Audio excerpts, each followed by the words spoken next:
बच्चों हम लोग बायनोमियल एक्सपेंशन के जो फर्स्ट सेशन में पार्ट 1 में हम लोगों ने ये फार्मूला सीखा था। देखिए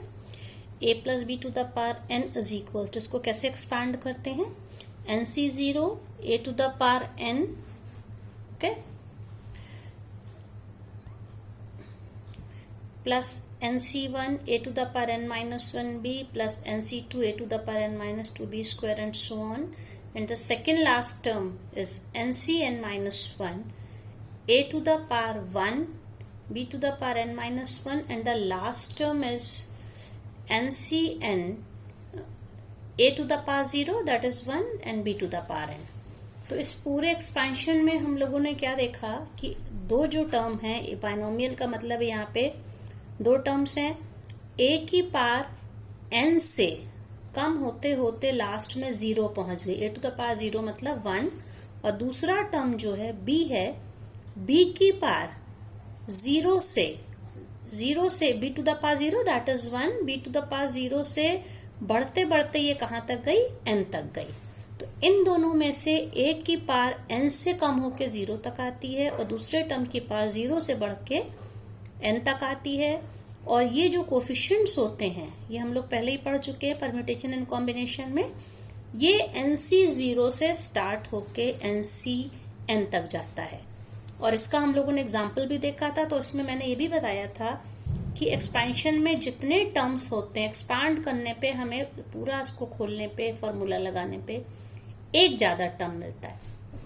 जैसे आप देखिए एग्जाम्पल एक मैंने लिया भी था, x+2 to the power 6,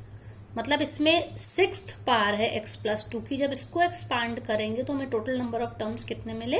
6 + 1 that is 7। अब मान लीजिए जैसे इसका मुझको तीसरा टर्म देखना है, तो आप देखिए 1 2 3, ये थर्ड टर्म है 3 वर्ड मैं यूज कर रही हूं, लेकिन थर्ड टर्म में आप देखिए ये n की वैल्यू 6 है, और थर्ड टर्म की जब मैं बात कर रही हूं तो यहाँ पे 6c2 3 से 1 कम आ रहा है, x टू द पावर यहाँ पे देखिए 6 माइनस ये जो हमें टर्म निकालना है x to the power 4, okay, third term की बात कर रही हूं तो 6c2 और यहाँ पे 6 माइनस 4, x की पावर में 6 minus 2 sorry that is x to the power 4, और यहाँ पे 2 to the power 2, third term की बात कर रही हूं लेकिन 2 वर्ड यूज हो रहा, मतलब कि एक कम यूज हो रहा है। इसी तरह से जब हम फोर्थ टर्म की बात करते हैं तो यहाँ पर भी 3 आता है, यहाँ पर भी 3 आता है, और यहाँ पे भी 6 माइनस 3 आता है। जब हम फिफ्थ टर्म की बात करते हैं, ये देखिए फिफ्थ टर्म है तो 1 2 3 4 5 6, और सिक्स्थ टर्म जब ये है, ये इस एक्सपेंशन का सिक्स्थ टर्म है, लेकिन यहाँ पे नंबर 5 आया, 6c5 x to the power 6 minus 5 2 to the power 5। तो हम ये देख सकते हैं कि बायनोमियल एक्सपेंशन में कभी कभी हमें कोई पर्टिकुलर टर्म सिर्फ निकालना, पूरा एक्सपैंड नहीं करना, तो इसको हम एक फॉर्मूला फॉर्म में जनरलाइज कर सकते हैं। जैसा अभी मैंने आपको कई एग्जाम्पल से बताया कि जो टर्म निकालना है हमेशा उससे एक वैल्यू कम के फॉर्म में, यहाँ पे भी 2, जैसे थर्ड टर्म था तो यहाँ 2 मिला, x की पावर में भी 6 माइनस 2 मिला और 2 टू द पावर 2 मिला। तो इसको हम जनरल टर्म को, व्यापक पद जिसको हिंदी में कहते हैं, फॉर्मूला फॉर्म में हम लोग उसको एक्सप्रेस कर सकते हैं। और देखिए कैसे करेंगे उसको, ये देखिए अगर हमें a plus B to the power n को एक्सपांड करना, इसका कोई पर्टिकुलर हमें rth टर्म निकालना है, ठीक है, तो हम इसको डिनोट करते हैं tr+1, ये जनरल टर्म इसका tr+1 अगर हमें लेना है तो इसके एक्सपेंशन में एक कम चलेगा, ncr a to the power n minus r and b to the power r। जैसे कि मान लीजिए मैंने कोई लिया है 2x plus 3 to the power 20, ठीक है। इस एक्सपेंशन के लिए अगर मुझको मान लीजिए 12th टर्म निकालना है t12, तो t12 को हमें किस फॉर्म में लिखना पड़ेगा, r+1 के फॉर्म में लिखना पड़ेगा। t12 का मतलब होता है t12 is equals to t11 + 1, 12th term का मतलब है हमें r+1 के फॉर्म में इसको एक्सप्रेस करेंगे 11+1, और जब फॉर्मूला लगाएंगे यहाँ पे आप देखिए n की वैल्यू क्या है, n की वैल्यू है 20, 2x + 3 टू द पावर 20 है, तो n की वैल्यू 20 हो गई। और 12th टर्म का मतलब है कि r की वैल्यू 11 होगी, एक कम होगी, तो क्या हम क्या कह सकते हैं, r = 11। तो जब ये फॉर्मूले के हिसाब से एक्सपांड होगा तो इसको क्या लिखेंगे, n की जगह पे 20C11, a मतलब कि एक्सपांशन का first term that is 2x, 2x to the power n minus r, n का मतलब 20 - 11, और सेकेंड टर्म क्या है, b की जगह पे 3 है, 3 to the power b to the power r, 3 to the power 11।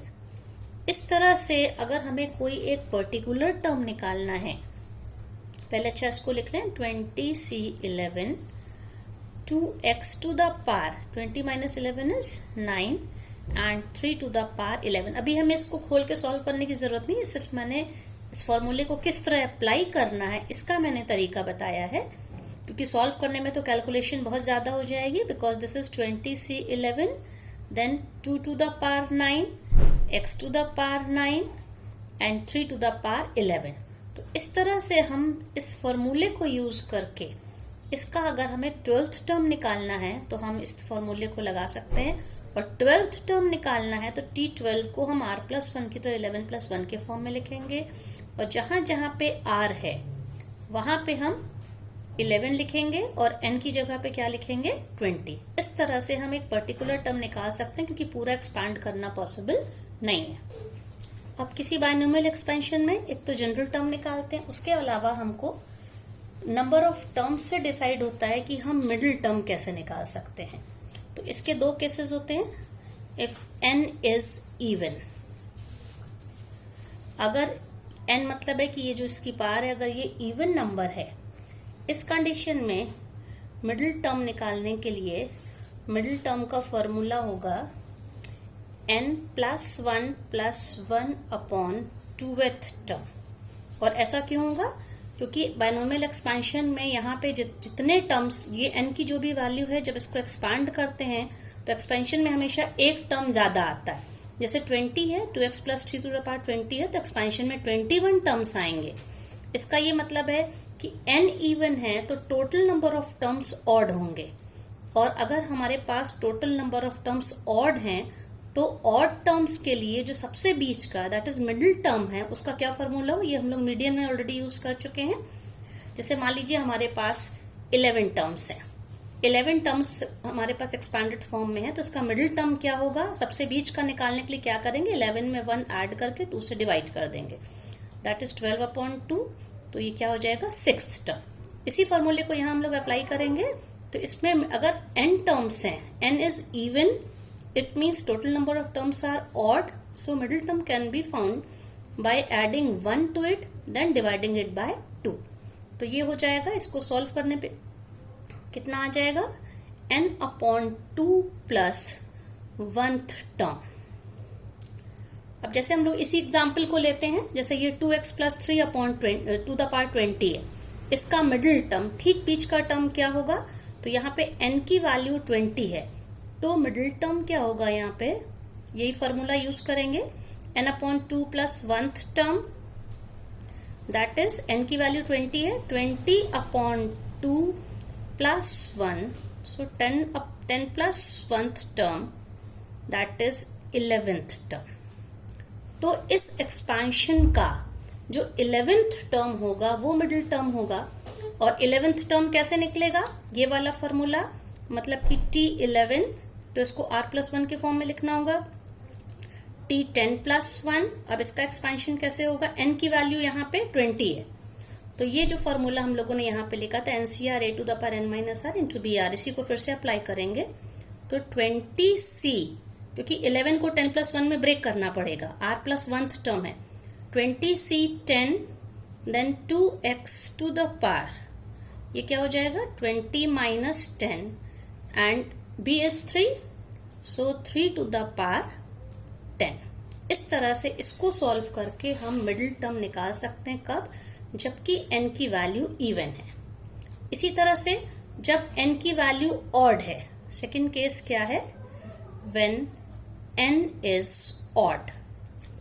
उस केस में क्या करना पड़ेगा, जब ऑड है इसका मतलब है एक्सपांशन में हमें total number of terms even मिलेंगे। जब हमारे पास total number of terms even होते हैं तो दो मिडिल टर्म्स मिलते हैं, दो मिडिल टर्म्स मिलते हैं। बिल्कुल मीडियन में जो हम लोगों ने काम किया था वही करेंगे। उस केस में जो मिडिल टर्म होगा उसका क्या फॉर्मूला होगा, जब ऑड है इसका क्या मतलब है, n ऑड है तो n+1 इवन है, तो दो मिडिल टर्म्स मिलेंगे जिसमें फर्स्ट टर्म क्या होगा n+1 अपॉन 2th टर्म, और सेकेंड क्या होगा n+1 अपॉन 2+1, इसी का अगला टर्म।